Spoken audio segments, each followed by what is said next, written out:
This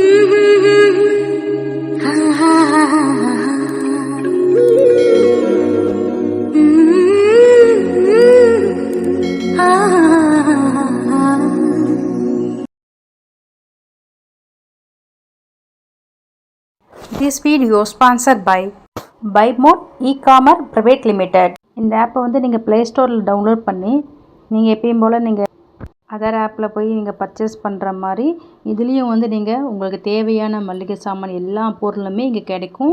நீங்கள் purchase பண்ணிக்கோங்க. Hi friends, welcome back to my channel. இந்த வீடியோவில் என்ன பார்க்க போகிறோன்னா மெல்டன் போரில் டபுள் லேயர் சோப் எப்படி பண்ணுறதுன்னு பார்க்கலாம். வாங்க வீடியோக்குள்ளே போகலாம். நான் இப்போ வந்து கோட் மில்க் சோப் பேஸ் எடுத்திருக்கேன். அதை வந்து 50 கிராம் மெஷர்மெண்ட் பண்ணி குட்டி குட்டி பீஸாக கட் பண்ணி வச்சுட்டேன்.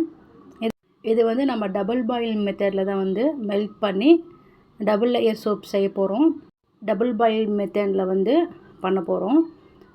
சோப்பை வந்து நான் டபுள் பாயிலுக்கு வச்சுட்டேன். மெல்ல உருகுது பாருங்கள். ரொம்ப நேரம் கிண்டிக்கிட்டே இருக்கக்கூடாது. கிண்டிக்கிட்டே இருந்தோம்னா அதில் வந்து நுரத்தன்மை வந்துடும். அதனால் அடுப்பை வந்து ஸ்லோவாக வச்சுக்கணும். லோ ஃப்ளேமில் வச்சு உருகிற வரைக்கும் நம்ம வெயிட் பண்ணணும். இதில் வந்து நான் விட்டமின் இ ஆயில் வந்து நான் சேர்த்த போகிறேன். அடுத்தது ஃப்ராக்ரன்ஸ் நான் போட மாட்டேன். எசென்ஷியல் ஆயில் பெனிஃபிட்டுக்காக எசென்ஷியல் ஆயில் ஜாஸ்மின் வந்து சூஸ் பண்ணியிருக்கேன்.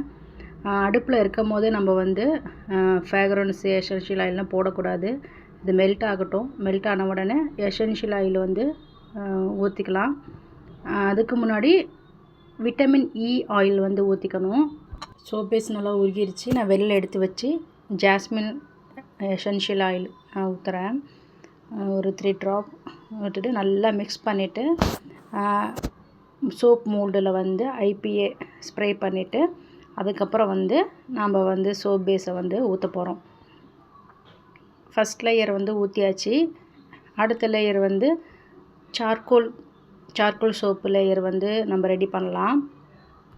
ஃபஸ்ட் லேயர் போட்டாச்சு. இப்போ வந்து சார்கோல் சோப்புக்காக சோப் பேஸ் வந்து 50 கிராம் எடுத்துக்கலாம். 50 கிராம் எடுத்துக்கிட்டு எக்ஸ்ட்ரா குறைய இருந்தால் கூட ஓகே தான். நான் வந்து சார்கோல் பவுடர் வந்து அரைச்சி வச்சுருக்கேன். பவுடர் பண்ணி இது ஒரு 2 கிராம் எடுத்துக்கலாம்.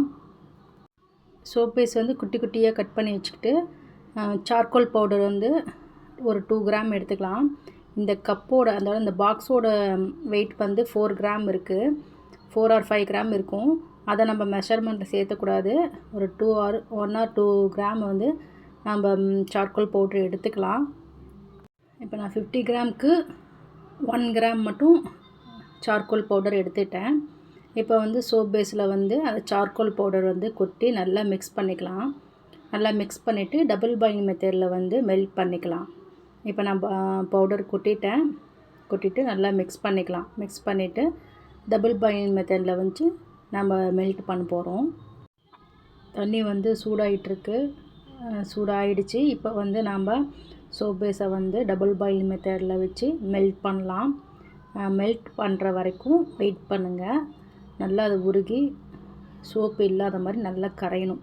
கரைஞ்ச வாட்டி அதுக்கப்புறம் நம்ம எசென்ஷியல் ஆயில் வைட்டமின் இ இதை வந்து நம்ம மிக்ஸ் பண்ணிக்கலாம். இங்கே பாருங்கள் நல்லா மெல்ட் ஆகிடுச்சு. இதில் வந்து விட்டமின் இ ஆயில் வந்து ஆட் பண்ணுறேன். ஆட் பண்ணிவிட்டு நல்லா மிக்ஸ் பண்ணணும். நல்லா மிக்ஸ் பண்ண வாட்டி அதுக்கப்புறம் அடுப்பில் இருந்து சோப் பேஸை வெளியில் எடுத்துடலாம்.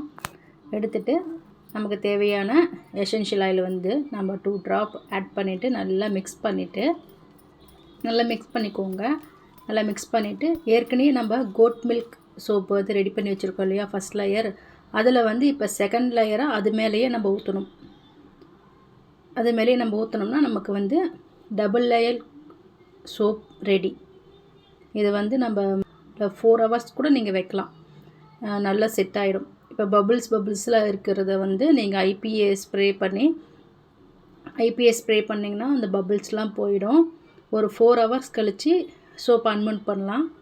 4 hours ஆகிடுச்சு. இப்போ வந்து நான் வந்து சோப்பை வந்து அன்மோல்டு பண்ண போகிறோம். வாங்க அன்மோல்ட் பண்ணுறது எப்படின்னு பார்க்கலாம். இப்போ நான் சோப்பை அன்மோல்ட் பண்ணி காட்டுறேன். எவ்வளோ ஈஸியாக வருது பாருங்கள். நல்லா கல் மாதிரி இருக்குது soap. Double layer soap ready ஆகிடுச்சு பாருங்கள். மேலே கோட் மில்க், கீழே வந்து சார்கோல் சோப்பு நல்லா சூப்பராக இருக்குது. இப்படி தான் நம்ம வீட்லேயே நமக்கு தேவையான சோப்பு நாமளே செஞ்சுக்கலாம். இதில் என்னென்ன இன்க்ரீடியன்ஸ் போடுறோம் அப்படின்னு நமக்கு தெரியும். கடையில் வாங்குகிற சோப்பில் வந்து என்ன கலக்கிறாங்க, என்ன கெமிக்கல் போடுறாங்க, என்ன பண்ணுறாங்க அப்படின்னு நமக்கு எதுவுமே தெரியாது. இனிமேல் நம்ம வீட்டிலே ஈஸியாக சோப் செய்யலாம்.